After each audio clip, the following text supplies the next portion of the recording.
네, 안녕하십니까. 신바람 국어교실의 신바람입니다. 오늘 배울 교재는 한 권으로 시작하기. 자, 그 첫 번째 시간 시입니다. 시 중에서도 오늘은 화자에 대해서 배워보도록 하겠습니다. 이 화자라는 것은 시 속에서 말하는 이, 시 속에서 말하는 일을 우리가 화자라고 하는데요. 이 화자에 대해서 배워보도록 하겠습니다. 시와 화자에 대해서 배워보도록 하겠습니다. 자, 그러면 먼저 봅시다. 시의 뜻. 시는 뭐냐? 마음속에 떠오르는 정서나 생각, 감정이나 생각 또는 느낌을 뭐가 있는 말? 운율이 있는 말로 압축하여 표현한 것이다. 압축. 여기서 시의 모든 특징이 다 드러났습니다. 정서나 생각, 운율이 있어야 된다. 운율이 있어야 된다라는 건 가락이 있어야 되고 리듬이 있어야 된다라는 시의 가장 중요한 특징이고요. 또 하나는 압축한다. 함축적이다라는 시의 특징과 맞물리는 이야기를 함으로써 시에서 가장 중요한 건 운율이 있어야 되고 함축적인 언어로 표현한 것. 운율이 있는 함축적인 언어, 함축적인 운율이 있는 말. 그것이 시다. 꼭 기억해 두시길 바랍니다. 시의 형식적인 요소는 시어, 단어, 시에 나오는 단어, 그리고 행과 연이 있다라는 거. 이건 뭐 다 알고 있으니까요. 그냥 넘어가도록 하겠습니다. 시의 구성 요소는 세 가지인데요. 주제, 운율, 심상입니다. 의미적 요소인 주제는 시 속에서 작가가 독자에게 전달하는 메시지, 그리고 운율은 리듬과 가락을 의미하는 거로서 시 속에서 느껴지는 노래를 부르는 것 같은 리듬 기억해 두시고요. 회화적인 요소는 시를 통해서 시각, 후각, 청각, 미각, 촉각 이런 것들처럼 머릿속에서 떠오르는 이미지 이렇게 생각해 두시면 되고요. 이것이 시의 3요소로서 꼭 있어야 되는 겁니다. 자, 그럼 화자 넘어가 봅시다. 화자 아까 이야기했죠? 시인의 생각이나 느낌을 효과적으로 드러내기 위해서 시 속에서 이야기하는 사람, 시 속에서 말하는 이라고 이야기를 했습니다. 시적 상황은 작품 속에서 화자가 처한 상황이다. 작품의 시간적, 공간적 배경과 깊은 관련을 지니며 화자의 정서나 태도를 파악하는 데 있어서 큰 도움을 주는 것, 큰 도움을 준다라고 이야기할 수 있습니다. 화자의 정서 및 태도, 정서는 감정이죠. 정서는 화자가 지닌 다양한 감정과 생각을 말하며 태도는 그 정서가 겉으로 드러난 모습, 그 정서가 겉으로 드러나서 시적 화자로 하여금 어떠한 태도를 갖게 하는 거죠. 잘 기억해 두시길 바랍니다.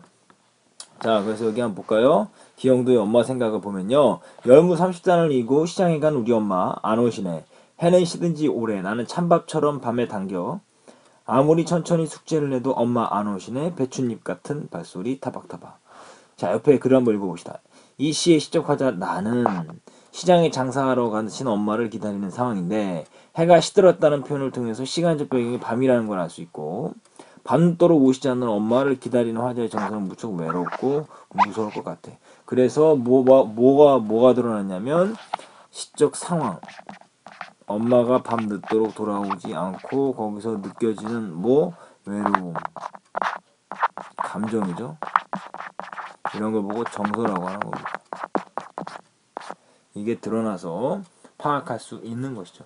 그렇기 때문에 시를 분석할 때는 상황과 정서와 태도를 파악하면 시를 파악하는 데서 큰 도움이 됩니다. 그럼 바로 우리 배운 것을 작품으로 직접 분석해 보도록 해보겠습니다. 첫 번째 시입니다. 13쪽 내가 채송화처럼 조그마 했을 때 이중간 시인의 시인데요. 한번 들어가 보도록 합시다. 내가 채송화처럼 조그마 했을 때 채송화 네모칸 쳐볼까요? 내가 채송화 꽃처럼 조그마 했을 때 조그마 했다라는 건 뭘 의미하죠? 그러니까 아기였을 때겠죠.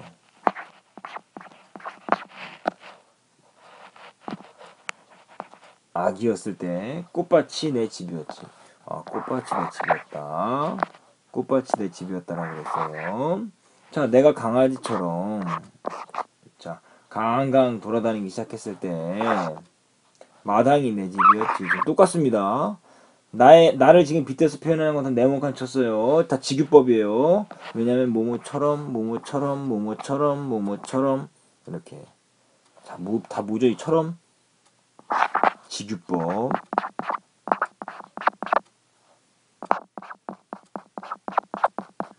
나를 비유한 말이죠. 꽃밭이 내 집이었다. 이 동그라미 친 건 뭐냐? 동그라미 친 것은 내 집의 비유적인 표현입니다.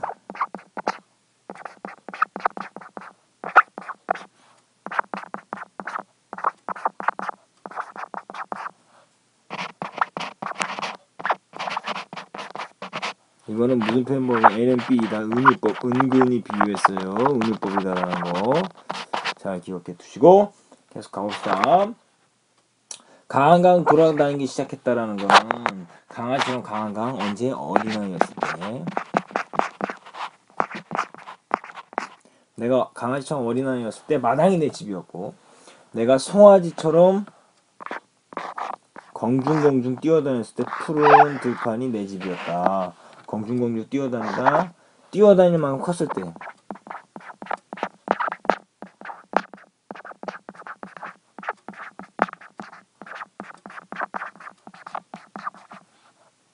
뛰어다닐 만큼 컸을 때 푸른 들판이 내 집이었지. 내가 잠자리처럼 은빛 날개를 가졌을 때 파란 하늘이 내 집이었지. 내 집이었지. 은빛 날개는 언제죠? 꿈을 갖는다. 꿈을 갖는다는 꿈과 희망.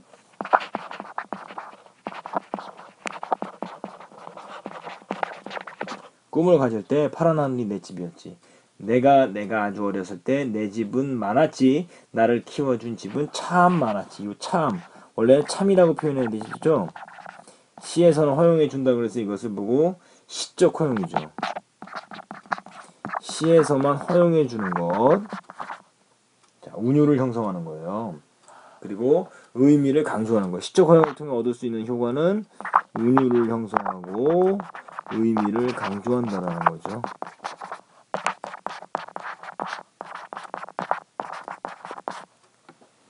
그렇게 기억해 두시면 좋을 것 같습니다. 시 정리한 거 한번 살펴볼까요? 자, 특징은 시적 과자의 성장 과정을 다양한 비유적 표현. 나는 채송화, 강아지, 송아지, 잠자리처럼 뭐 이렇게 다 표현하면서 나의 모습을 다양한 비유적인 표현을 통해서 나타내고 있고요. 어린 시절을 회상하는 시적 화자는 아기였을 때부터 점점 커가는 자신의 모습을 회상하고 있다라는 거. 운율을 형성한 요소가 강, 공중, 참 등의 시어 내가 뭐뭐 했을 때 뭐뭐가 내 집이었지라는 문장 구조의 반복을 통해서 운율을 형성하고 있고요. 비유적인 표현 중요합니다. 나를 비유한 시어가 채성하고 강아지, 송아지, 잠자리, 내 집을 비유한 시어가 꽃밭 마당, 푸른 들판, 파란 하늘 이렇게 나눠서 표현할 수 있습니다. 그래서 요 시는 이렇게 정리를 할 수 있고요. 자, 시적 화자가 어떠한 상태에서 어떠한 상황 속에서 어떠한 정서를 느끼고 어떠한 태도를 갖고 있느냐 이 시를 통해서 좀 알 수 있었고요. 밑에 있는 문제 두 문제 풀어보시길 바랍니다. 자, 다음으로 넘어갑니다. 다음 페이지 이제 엄마야 누나야 들어갑니다. 제목이 엄마야 누나야라 그랬죠. 엄마야 누나야라 그랬으니까 먼저 시를 분석할 때 가장 먼저 해야 될 것은 제목을 분석해라. 제목을 먼저 분석해야지만 그 시가 어떠한 내용인지 대략적으로나마 짐작할 수 있다. 볼게요. 엄마야 누나야 강변사죠. 이렇게 끊어지네요. 그죠? 한 도막, 두 도막, 세 도막으로 끊어지죠? 그래서 이런 거 보고 음보라고 합니다. 음보. 3음보로 되어 있고요. 엄마야, 누나야, 강변 살자. 이 강변이 어떤 의미냐라는 것을 우리가 알아야 되는데요. 강변은 시적 화자가 살고 싶은 평화롭고 이상적인 공간이에요. 시적 화자가 살고 싶은 평화롭고 이상적인 공간.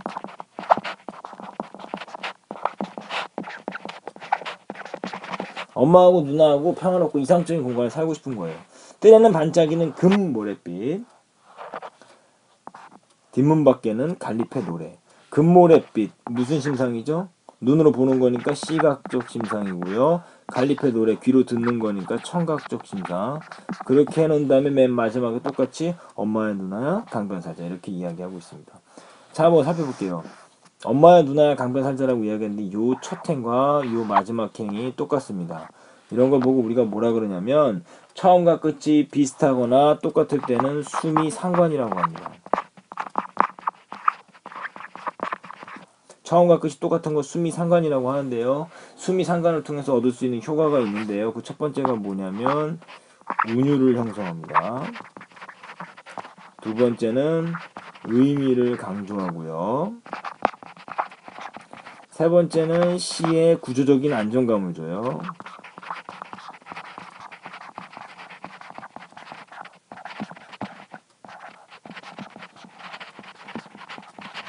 그리고 마지막 네 번째는 독자에게 여운을 남겨준다. 생각할 수 있는 시간을 주는 거예요. 뭔가 느낌을 더 파악할 수 있게 도와준다. 여운을 준다라는 거 잘 기억해 두시기 바랍니다. 그러면서 시적화자는 엄마야 누나야 강변살자라고 말하면서 시적화자가 추구하고 싶은 거, 바라는 것이죠. 소망이죠, 소망. 시적화자의 소망은 엄마하고 누나하고 어디 살고 싶다? 평화롭고 이상적인 공간인 강변에 살고 싶다. 자, 보시죠. 강변살자. 엄마의 누나 강변살자는 어린 소년을 시적화자로 내세워 순수함을 강조하고 상음보에 운율려 미묘적인 분위기를 형성한다. 시적화자는 어린 소년이고 시적 대상은 엄마 누나다. 엄마와 누나, 아름답고 평화로운 삶에 대한 소망이다라는 것을 우리가 파악할 수 있고요. 다음 시로 넘어갑니다. 우리가 눈발이라면 이라고 가정해놓고 시작하는 겁니다. 우리가 눈발이라면 화공에서 쭈삣쭈삣 흩날리는 진눈깨비는 되지 말자. 진눈깨비는 플러스에 마이너스예요. 지금 마이너스죠. 되지 말자라고 이야기했잖아요. 근데 뭐뭐 하지 말자, 뭐뭐 하자, 뭐뭐 하자 이렇게 이야기하고 있죠. 이렇게 이야기하는 것을 우리가 뭐라 그러냐면 청유형이에요. 청유형이라고 이야기합니다. 청유형 문장이에요.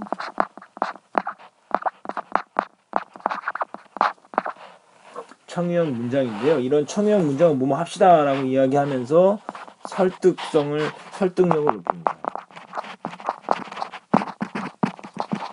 이렇게 삽시다 이렇게 하는 거니까요. 좋아요. 진눈깨비는 되지 말자. 왜? 세상이 바람 불고 춥고 어둡다 해도 이거는 마이너스죠. 바람 불고 춥고 어둡다. 다 세상을 어떻게 인식하고 있어요? 시적화자는 세상을 마이너스로 인식하고 있죠.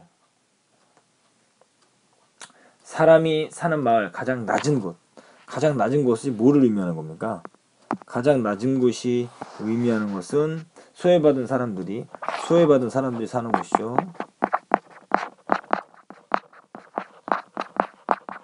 소외받는 사람들이 있는 곳.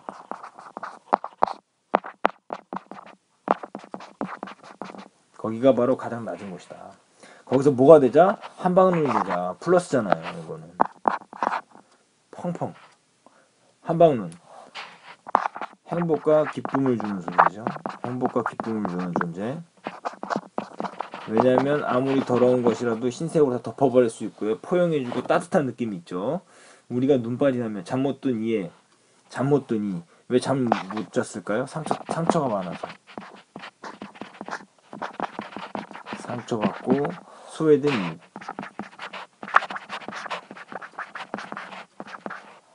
상처받고 소외된 이웃이 바로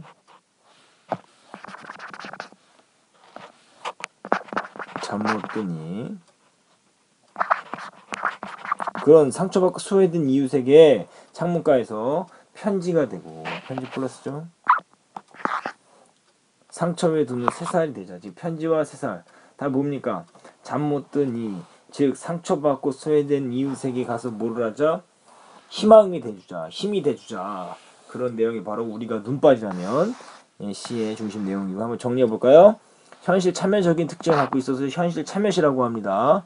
자, 상처받고 소외된 이웃을 따뜻한 애정으로 감싸자, 이런 내용입니다.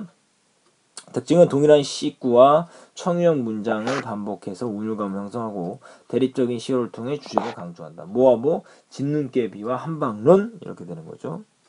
자, 시적화자가 의지를 강조하기 위해 사용한 방법은 우리라는 표현을 사용했고, 뭐뭐 하자, 뭐뭐 잘하는 청용 문장을 많이 사용했는데 공동체 의식의 필요성과 자신의 의지를 강조하고 있다는 거 기억해 두시길 바랍니다.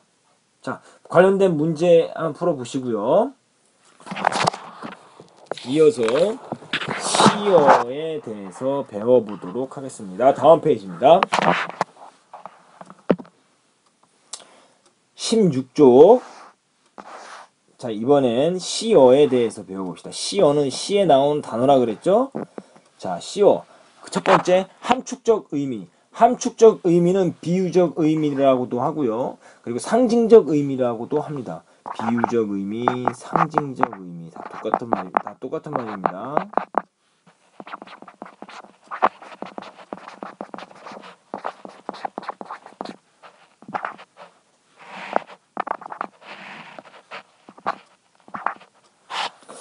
사전에 풀이되고 있는 뜻, 이걸 보고 우리가 지시적 의미, 사전적 의미가 아니라 시의 짧은 형식 안에 많은 이야기를 담기 위해 시인이 만들어낸 특별한 의미가 바로 함축적 의미다.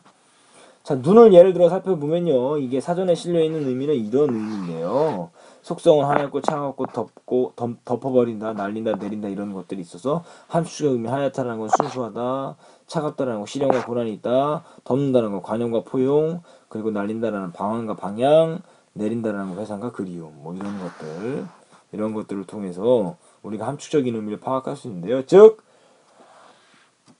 단어 자체에 담겨있는 의미가 전부가 아니라 그 안에 작가가 어떤 특별한 의미를 심어 놓고 그것을 상황에 맞게 적절하게 활용하는 것이고요. 우리는 그것을 통해서 준비하고 공부를 하는 것입니다. 자, 이제 운율로 넘어갑니다. 운율. 시에 있어서 꼭 있어야 되는 3요소 중에 하나죠. 운율, 리듬, 가락. 운율이란 건 뭐냐? 시에 쓰인 말의 가락이다. 노래를 부를 때 느껴지는 리듬 같은 것이다. 운율의 종류는 외형률과 내재율인데 겉으로 드러난 율격이 외형률, 겉으로 드러나지 않고 안에 숨어있는 게 내재율이라는 것을 기억해 두시길 바랍니다. 운율을 형성하는 방법은 여러 가지가 있는데요. 크게 5가지로 말씀드릴 수 있는데 일정한 글자 수를 반복하거나 끊어 읽기를 반복하거나 4개로 끊어 읽었죠. 이렇게 하나, 둘, 셋, 넷. 사음보로 끊어 읽는 거. 같은 위치에서 같은 말을 반복한다. 플립들은 뭐랄까요 이런 거는 지금 같은 위치 맨 앞에 있는 걸 둠, 중간에 있는 걸 요, 맨 끝에 있는 것을 가군이라고 합니다. 이런 것들을 가군이라고 말할 수 있겠죠. 플립들은과 리을까요를 통해 행의 끝에 반복을 시킨다라는 거 기억해 두시길 바라고요. 같은 위치에서 같은 말을 반복하면서 운율을 형성하고 같거나 소리가 유사한 소리, 단어나 구절 등을 반복할 때 해야, 고운해야, 솟아라 이런 것들 해라는 시어가 반복되죠. 그리고 같은 문장 구조의 반복. 새악볼에 떠오는 부끄럼 같이 시의 가슴에 살포시 젖는 물결같이 결국 같은 문장 구조를 반복함으로써 운율을 형성할 수 있다는 것을 알 수 있습니다. 다음 시 넘어갑니다. 17쪽에 있는 시를 한번 공부해 보도록 하겠습니다. 17쪽에 있는 시 제목은 플립 2번, 플립이라는 박성용 시인. 플립은 턱도 아름다운 이름을 가졌어요. 우리가 플립이라고 부를 때는 우리들의 입속에서는 푸른 소리가 나거든요. 1년 이렇게 끝났죠? 지금 한번 보니까 플립은 이렇게 되고요. 아름다운 이름을 가졌어요. 그를 부를 때는 입속에서는 푸른 휘파람 소리가 나거든요. 이렇게 반복되고 있죠, 계속. 그래서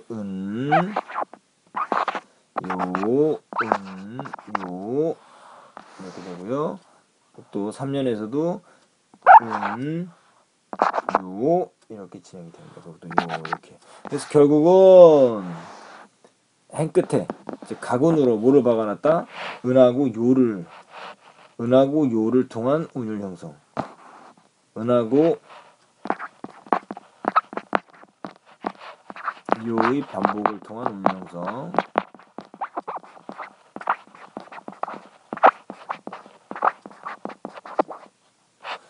자, 운율 형성이 일어나는 거 기억해 두시기 바랍니다. 은과 요의 반복을 통해서 운율 형성하고 있다는 거 알고 들어가시죠. 바로 들어갑니다. 상정태를 찾아봅시다. 시를 분석할 때 상정태. 제목은 풀잎이니까 대상은 풀잎이고요. 그리고 상황, 정서, 태도를 찾아보면 주제가 쉽게 나올 수 있습니다. 풀잎은 퍽도 아름다운 이름을 가졌어요. 우리가 풀잎이라고 글을 부를 때면 글을 부른다. 이거 사람이 아닌 거 사람처럼 표현하고 무슨 표현 방법? 의인법이다라는 거 선생님이 예전에 가르쳐줬던 거 기억해야 됩니다. 우리들의 입속에서는 푸른 휘파람 소리가 나거든요. 푸른 휘파람 소리. 자, 푸른은 시각적, 휘파람 소리는 청각적이죠. 두 개가 다 나오니까 공감각적 심상이다. 바람이 부는 날의 풀잎들은 왜 저리 몸을 흔들까요? 소나기가 오는 날의 풀잎들은 왜 저리도 몸을 통통 거릴까요? 자, 계속해서 같은 문장 구조를 반복하고 있죠. 자, 이렇게 두 개가 묶이고 이렇게 두 개가 묶이죠. 이런 걸 보고 우리가 대구법이라고 이야기합니다. 자, 같은 문장 구조를 반복해서 운율을 형성한다. 3년 그러나 풀잎은 퍽도 아름다운 이름을 가졌어요. 우리가 풀잎하고 자꾸 부르면 우리의 몸과 마음도 어느덧 푸른 풀잎이 되어버리거든요. 그러니까 결국은 기억에 담겨있는 의미는 자연과 하나가 됐다.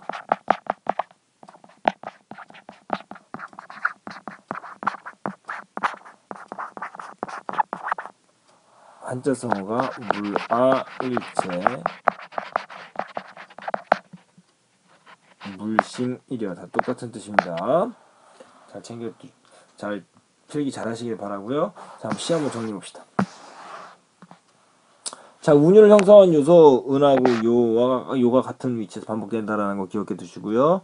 소리를 반복한다. 풀립, 퍽, 푸른 등의 시어를 반복하는데 거기서 피읍이 다 들어가 있다라는 거 기억해 두시고요. 단어의 반복, 풀립과 우리 등의 단어가 반복되고요. 같은 문장 구조의 반복, 1년과 3년에서 풀립은 퍽도 아름다운 이름을 가졌어요 라는 문장이 반복된다. 모모 나라의 풀립들은 왜 저리도 모모 몸을 모모리을까요? 라고 이야기하는 것도 결국 운율을 형성하는 요소가 된다는 거 기억해 두시고요. 시어 풀립에 담긴 의미는 풀립을 부르면 푸른 휘파람 소리가 나고 바람이 부는 날 몸을 흔들고 소나기가 오는 날 몸을 통통거리고 풀잎을 자꾸 부르면 우리의 몸과 마음이 푸른 풀잎이 된다. 그리고 이것을 통해서 밝고 경쾌하고 싱그럽고 생명력이 있고 순수함 등을 느낄 수 있다는 것을 기억해 두시면서 결국 풀잎과 하나가 되어 살고 싶은 소망 그것이 이 시의 주제다라고 이야기할 수 있습니다. 자, 다음 페이지 한번 넘어가 보도록 하죠. 자, 이제 돌담에 속삭인 햇발입니다. 제목이 돌담에 속삭인 햇발이죠. 그러니까 돌담에 속삭인 햇발이니까 햇발에 대한 내용이겠죠. 무슨 내용을 추리하고 상황, 태도로 파악합니다. 돌담에 속삭이는 햇발같이 보세요. 뭐뭐하는 샛발같이 뭐뭐같이. 자, 여기도 풀 아래 웃음 짓는 샘물같이 이렇게 반복이 되죠. 이게 뭐냐면 대구를 이루니까 대구법이 되고요. 내 마음 고요히 고운 봄길 위에 봄길이라고 그랬으니까 시간적 배경과 공간적 배경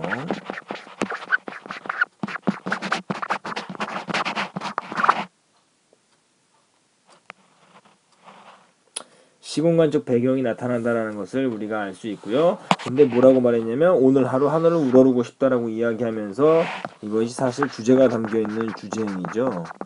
봄 하늘을 우러르고 싶다. 봄 하늘을 우러르고 싶은 마음이죠. 그러니까 이 하늘은 결국은 시적 화자가 동경하는 대상이에요. 시적 화자가 동경하는 대상이다. 그거 기억해 두시고 봄 하늘을 우러르고 싶은 마음이 1년의 중심 내용이고요. 자, 이형 갑니다. 새학시 볼에 떠오는 부끄러운 가치 똑같습니다. 문장 구조가 는같이 이렇게 이것이 반복이 되면서 또 동일하게 여기도 대구를 이루고 있다라는 점 기억해 두시고 보드리안 에메랄드 시의 가슴에 살포시 선다. 시의 가슴 이거 해석 잘해야 되겠네요. 새학시 볼에 부끄러움이 많겠죠?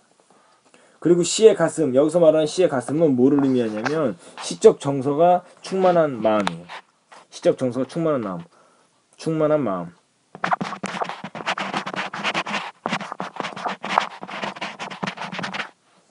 시적 정서가 가득 찬 마음. 충만한 마음.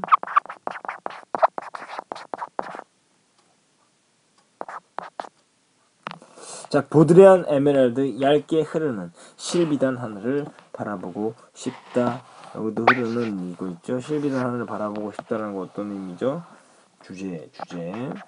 주제인데 실비단 하늘을 바라보고 싶다라는 것은 봄 하늘을 바라다보는데 그 봄 하늘이 실비단처럼 뭐야 하늘하늘 하다 이 뜻이에요. 결국 봄 하늘을 바라보고 있는 관점이네요. 자, 다음 시로 넘어가기 전에 돌담이 속삭인 햇발 한번 정리해 보겠습니다. 자, 감각적이다. 음악적이다. 봄하늘에 대한 동경이 주제다. 우리말을 사용해 대상을 섬세하고 감각적으로 표현했고 대구, 은유, 직유, 은유 등을 다양한 표현 방법을 통해서 사용했다는 거 기억해 두시길 바랍니다. 그 운율 형성한 요소는 대체적으로 3음보로 끊어준 세도마 모모는 모모같이 모모고 싶다가 일반 위치에서 같은 위치에서 반복되고 1행과 2행의 문장 구조와 강전의 1행과 2행의 문장 구조가 반복된다. 자, 그리고 울림소리 니은, 리을, 미음, 미응을 많이 사용함으로써 시가 운율이 살아있는 것처럼 느낀다. 운율이 살아있는 것처럼 느끼기 위해서는 울림소리를 많이 사용하면 밝고 경쾌한 느낌과 운율이 살아난다는 거 기억해 두시고요. 시의 가슴에 함축적인 의미, 곱고 순수한 감정이 담긴 마음과 시의 정서가 가득 찬 마음이 있다. 하늘의 이미지와 유사하다라는 것을 기억해 두시길 바랍니다. 자, 그러면 다음 시 빗방울. 자, 빗방울이 개나리 울타리에. 빗방울에 대해서 이야기하는 거죠. 솝 떨어진다. 빗방울이 어린 모가 나무까지에 롭 떨어진다. 빗방울이 무수한 수국잎에 톱 떨어진다. 빗방울이 잔디밭에 홉 떨어진다. 빗방울이 현관와 강아지 머리에 돕 떨어진다. 지금 보면 여기서부터 여기로 올 때 가까운 곳에서 먼 곳에서 원경이라고 그러죠. 먼 곳에서 가까운 곳으로 오고 있다라는 것을 잘 기억해 두시고요. 처음에는 개나리 울타리, 그 다음에는 어린 모가나무, 그 다음에는 수국, 그 다음에는 잔디밭, 그 다음에는 집에서 기르는 강아지. 그래서 결국 원경에서 근경으로 시선의 이동에 따른 시상 전개 방식을 사용하고 있다는 것을 기억해 두시고요. 지금 밑줄친 모든 부분은 다 뭐죠? 빗방울이 떨어지는 소리를 표현한 겁니다.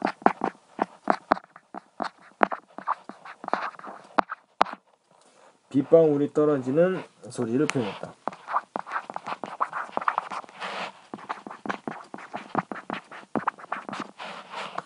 빗방울이 떨어지는 소리 이렇게 쏙쏙쏙쏙 롬롬롬롬 톱톱톱톱 폭폭폭폭 돕이라고 표현했다라는 거 기억해 주시기 바랍니다. 시장 분석해 봅시다.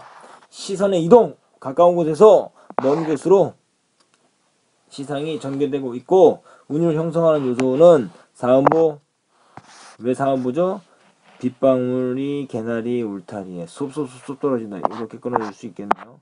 그죠? 이런 것처럼 사음보로 되어 있다. 의성어 비읍과 오와 같은 동일한 소리가 반복된다. 빗방울이 떨어진다와 같은 단어가 같은 위치에서 반복된다. 빗방울이 모모에 떨어진다의 문장 구조가 반복되고 있다라는 거 알아두시길 바랍니다. 자, 오늘 배웠던 부분 시에 대해서 배웠는데요. 자, 시란 무엇이냐, 시란 무엇이고 시적 화자는 뭐냐 이런 것도 배웠고요. 그와 관련된 문제 풀었죠. 그리고 또 이제 시어에 대해서 우리가 배웠습니다. 시어는 함축적이고 압축적인 언어다. 사전적이나 지적인 의미는 아니다. 그 이상을 갖고 있다는 거 기억해 두시고요. 운율의 종류까지, 그리고 운율이 어떻게 형성되는지 크게 우리 교재에는 5가지 나와 있습니다. 일정한 글자 수를 반복한다. 끊어있는 단위를 반복해라. 같은 위치에서 같은 말을 반복해라. 그리고 같거나 유사한 소리 또는 단어나 구절 등을 반복하면서 운율이 형성된다는 거 꼭 복습하시길 바라고요. 오마이노트 하십시오. 오마이노트. 오마이노트 하셔야 되는 게 뭐냐면요. 12쪽 C 화자하고 16쪽 C어 1번을 오마이노트 하시고요. 문제는 19쪽까지 문제 풀어보시길 바랍니다. 오늘 수업하느라 고생 많았습니다. 감사합니다. 소년이여 야망을 가져라.